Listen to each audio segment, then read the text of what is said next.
Everyone, welcome back to our YouTube channel. ಎಲ್ಲರೂ ಹೇಗಿದ್ದೀರಾ? ಎಲ್ಲರೂ ಚೆನ್ನಾಗಿದ್ದೀರಾ ಅಂತ ಅನ್ಕೋತೀನಿ.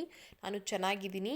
ಇವತ್ತೊಂದು ಹೊಸ ವ್ಲಾಗ್ ಜೊತೆ ಬಂದಿದ್ದೀನಿ. ಏನಪ್ಪ ಅಂದರೆ ನಮ್ಮ ಮಾವಂದು 3ನೇ ವರ್ಷದ ಕಾರ್ಯ ಮಾಡ್ತಾ ಇದ್ದೀವಿ. ಸೊ ಆ ವ್ಲಾಗ್ ಇದಾಗಿರುತ್ತೆ. ಇವತ್ತು ನಮ್ಮ ಮಾವಂದು 3ನೇ ವರ್ಷದ ಕಾರ್ಯ ನಡೀತಾ ಇದೆ. ಮೊದಲನೇ ವರ್ಷ 2ನೇ ವರ್ಷ ನಾವು ಇಲ್ಲದೇ ಇರೋ ಕಾರಣ ಈ ವರ್ಷ ಸ್ವಲ್ಪ ಚೆನ್ನಾಗಿ ಮಾಡೋಣ ಅಂತ ಮಾಡ್ತಾ ಇದ್ದೀವಿ. ಮೊದಲನೇ ವರ್ಷ ಸಿಂಪಲ್ಲಾಗಿ ನಡೀತು. ಏಕೆಂದರೆ ನಂದು ಮೊದಲನೇ ವರ್ಷದಲ್ಲಿ ಆಷಾಢ ಇದ್ರಿಂದ ನಾನು ಇರಲಿಲ್ಲ. ಸೊ 2ನೇ ವರ್ಷ ನನಗೆ ಪಾಪು ಆಗಿತ್ತು ಅನ್ನೋ ಕಾರಣಕ್ಕೆ ಬಂದಿರಲಿಲ್ಲ. ಸೊ 3ನೇ ವರ್ಷದಲ್ಲಿ ನಾನು ನನ್ನ ಪಾಪು ಇಬ್ಬರು ಸೇರಿ ಪೂಜೆ ಮಾಡ್ತಾ ಇದ್ದೀವಿ. ಸೊ ಮನೇಲೆಲ್ಲ ರೆಡಿ ಮಾಡ್ಕೋತಾ ಇದ್ದೀವಿ. ಫೋಟೋಗೆಲ್ಲ ರೆಡಿ ಮಾಡಿಟ್ಟೆ ಬೆಳಗ್ಗೆನೇ ಎದ್ದು ಎಲ್ಲ. ಹಾಗೆ ಈ ಕಡೆ ಎಲ್ಲ ಎಡೆಗೆಲ್ಲ ರೆಡಿ ಮಾಡ್ಕೋತಾ ಇದ್ವಿ, ಕೋಸಂಬರಿ ಮಾಡೋಣ ಅಂತ. ಸೊ ಹಾಗಾಗಿ ಸ್ವೀಟ್ ಏನಂತಪ್ಪ ಅಂದರೆ ಒಬ್ಬಟ್ಟು ಮತ್ತು ರವೆ ಉಂಡೆ ಮಾಡ್ತಾ ಇದ್ದೀವಿ. ನಮ್ಮ ಅತ್ತೆ ಒಳಗಡೆ ಮಾಡ್ತಾ ಇದ್ದಾರೆ. ಸೊ ನಾನು ಫೋಟೋಗೆಲ್ಲ ರೆಡಿ ಮಾಡ್ಕೋತಾ ಇದ್ನಲ್ಲ, ಇವರು ಅಡುಗೆಗೆಲ್ಲ ರೆಡಿ ಮಾಡ್ಕೋತಾ ಇದ್ರು. ಸೊ ಕೋಸಂಬರಿ ಮಾಡ್ಕೊಳ್ಳೋದಕ್ಕೆ ಕ್ಯಾರೆಟು ಮತ್ತು ಸೌತೆಕಾಯೆಲ್ಲ ಹಚ್ಚಿ ಆಚೆ ರೆಡಿ ಮಾಡ್ಕೋತಾ ಇದ್ರು. ಅವ್ರಿಗೇನೇನು ಇಷ್ಟನೋ ಎಲ್ಲ ಮಾಡ್ತಾಯಿದ್ವಿ ಆದಷ್ಟು. ಸೊ ಸ್ವಲ್ಪ ಮಾಡ್ಕೊಂಡು ಹೋಗೋಣ, ಎಲ್ಲ ರೆಡಿ ಮಾಡ್ಕೊಳಕ್ಕಾಗಲ್ಲ ಅಂತ ಅಲ್ಲಿಗೆ ಏನು ಬೇಕೋ ಅದಷ್ಟಕ್ಕೆ ಮಾತ್ರ ತಟ್ಟಿ ರೆಡಿ ಮಾಡ್ಕೋತಾ ಇದ್ವಿ ಒಬ್ಬಟ್ಟನ್ನೆಲ್ಲ. ಸೊ ಕೋಸಂಬರಿಗೆಲ್ಲ ಕಲಿಸ್ಕೋತಾ ಇದ್ರು, ರೆಡಿ ಮಾಡ್ಕೊಳ್ಳೋಣ. ಟೈಮ್ ಬೇರೆ ಆಗೋಗಿತ್ತು, ಆಲ್ರೆಡಿ ಆಫ್ಟರ್ನೂನ್ ಆಗಿತ್ತು. ಸೊ 12 ಗಂಟೆವರೆಗೂ ಟೈಮ್ ಚೆನ್ನಾಗಿರಲಿಲ್ಲ ಅನ್ನೋ ಕಾರಣಕ್ಕೆ 12 ಗಂಟೆ ಮೇಲೆ ಹೋಗಿ ಪೂಜೆ ಮಾಡ್ಕೊಬರೋಣ ಅಂತ ಎಲ್ಲ ರೆಡಿ ಮಾಡ್ಕೋತಾ ಇದ್ವಿ. ಯಾರನ್ನೂ ಕರೆದಿರಲಿಲ್ಲ, ನಾವೇ ಸಿಂಪಲ್ಲಾಗಿ ಮನೆಯವ್ರು ಮಾತ್ರ ಮಾಡ್ಕೋತಾ ಇದ್ವಿ. ಕಜ್ಜಾಯ ಆ್ಯಂಡ್ ಒಬ್ಬಟ್ಟು ರವೆ ಉಂಡೆ ಎಲ್ಲ ಮಾಡಿದ್ವಿ. ಮನೆಯಿಂದ ಏನು ಬೇಕೋ ಎಲ್ಲ ರೆಡಿ ಮಾಡಿಕೊಂಡು ಹೊಲದ ಹತ್ರ ಬಂದ್ವಿ ಪೂಜೆ ಮಾಡ್ಕೊಳ್ಳೋಣ ಅಂತ. ಸೊ ಅಲ್ಲಿ ಜಾಗ ಎಲ್ಲ ಆಲ್ರೆಡಿ ಬೆಳಿಗ್ಗೆನೇ ಬಂದು ನಮ್ಮ ಯಜಮಾನ್ರು ಕ್ಲೀನ್ ಮಾಡಿದರು. ಸೊ ಹಾಗಾಗಿ ಅಲ್ಲೆಲ್ಲ ರೆಡಿ ಮಾಡ್ಕೊಳ್ಳೋಣ ಹೂವು ಎಲ್ಲ ಹಾಕಿ ಅಂದ್ಬಿಟ್ಟು ಬಂದ್ವಿ ಎಲ್ಲ ತೊಗೊಂಡು. ಸೊ ನಮ್ಮ ಮಾವ ತೀರೋಗಿ 3 ವರ್ಷ ಆಗಿತ್ತು. ಅಂದರೆ ನನ್ನ ಮದುವೆಗೆ ಮುಂಚೆನೇ ಅವರು ಹಾರ್ಟ್ ಅಟ್ಯಾಕ್ ಆಗಿತ್ತು. ಸೊ ಹಾಗಾಗಿ ತೀರೋಗಿದ್ರು. ಅವರು ಸತ್ತು 1 ವರ್ಷ ಆದಮೇಲೆ ನಾವು ಮದುವೆ ಆಗಿದ್ದು. ಸೊ ಮುಂಚೆ ನಾವೊಂದು 2-3 ಮಂತ್ಸ್ ಏನೋ ಅಷ್ಟೇ ಮಾತಾಡಿದ್ವಿ. ಬಟ್ ನಿಜವಾಗ್ಲೂ ಹೇಳಬೇಕು ಅಂದರೆ ಒಳ್ಳೆ ಮನುಷ್ಯ, ನನ್ನ ಲೈಫಲ್ಲಿ ನೋಡಿರೋವಂಥ ಮನುಷ್ಯರುಗಳಲ್ಲಿ ಒಳ್ಳೆ ಮನುಷ್ಯ ಅಂತಲೇ ಹೇಳ್ಬೋದು. 1-2-3 ಮಂತ್ಸ್ ಅಷ್ಟೇ ನಾನು ಮಾತಾಡಿರೋದು ಅವ್ರ ಜೊತೆ. ಬಟ್ ಅಷ್ಟೇ ಬಾಂಡಿಂಗ್ ಇತ್ತು ನಮ್ಮಿಬ್ಬರ ಮಧ್ಯೆ. ಬಟ್ ಅವ್ರು ಇರಬೇಕಿತ್ತು ಅನಿಸುತ್ತೆ. ಏನು ಮಾಡೋದು, ದೇವ್ರು ಅದಕ್ಕೆ ಅವಕಾಶ ಕೊಡಲಿಲ್ಲ. ಅಷ್ಟೊಂದು ಬೇಜಾರಿದೆ.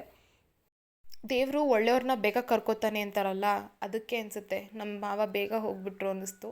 ಬಟ್ ಇರಬೇಕಿತ್ತು ಅವ್ರು ನಮ್ಮ ಜೊತೆ. ಅವ್ರು ಇದ್ದಿದ್ದರೆ ನಮ್ಮ ಫ್ಯಾಮಿಲಿ ಫುಲ್ಫಿಲ್ ಆಗ್ತಿತ್ತು ಅಂತ ಅನ್ನಿಸ್ತು. ಏಕೆಂದರೆ ಅವರೇ ಈ ಮನೆಗೆ ಒಂಥರ ಬ್ಯಾಕ್ ಬೋನ್ ಥರ ಇದ್ದರು. ಸೊ ಅವ್ರನ್ನ ಕಳ್ಕೊಂಡ್ಮೇಲೆ ಸ್ವಲ್ಪ ಬೇಜಾರಾಗುತ್ತೆ. ಎಂಥವ್ರಿಗಾದ್ರೂ ಕುಗ್ಗೋಗೋ ಮನಸ್ಸು ಬಂದ್ಬಿಡುತ್ತೆ.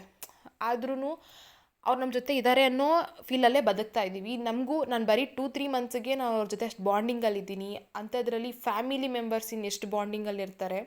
ಸೊ ಅದೊಂದು ಖುಷಿ ಇದೆ, ನಮ್ಮ ಜೊತೆ ಇದ್ದಾರೆ ಅಷ್ಟೇ. ಅದು ಆ ಖುಷಿಲೇ ನಾವಿದ್ದೀವಿ. ನಮ್ಮ ಜೊತೆ ನಾವು ಮಾಡೋ ಕೆಲಸದಲ್ಲಿ, ನಾವು ಹೋಗೋ ದಾರಿಲಿ, ಪ್ರತಿಯೊಂದರಲ್ಲೂ ಅವ್ರು ನಮ್ಮ ಜೊತೆ ಇದ್ದಾರೆ ಅನ್ನೋ ನಂಬಿಕೆಯಲ್ಲೇ ನಾವು ಇನ್ನೂ ಇದ್ದೀವಿ.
ಹೊಲದ ಹತ್ರ ಎಲ್ಲ ಪೂಜೆ ಮುಗಿಸಿ ಮನೆಗೆ ಬಂದು ಇಲ್ಲಿ ದೀಪ ಹಚ್ಚಿ ಮಾತ್ರ ಹೋಗಿದ್ದೆ. ಮನೆಗೆ ಬಂದು ಕಡ್ಡಿ ಹಚ್ಚಿ ಪೂಜೆ ಮಾಡೋಣ ಅಂದ್ಬಿಟ್ಟು ಇವಾಗ ಮಾಡ್ತಾ ಇದ್ವಿ.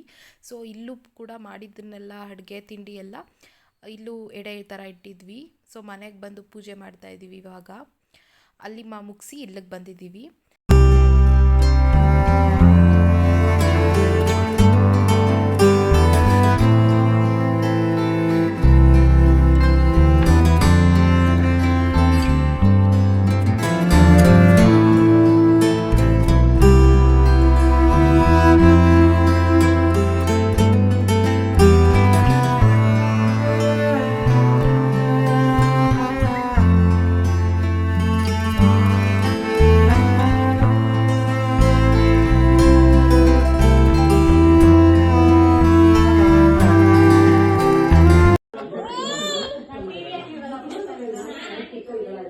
ನಿನ್ನ ಆರೋಗ್ಯ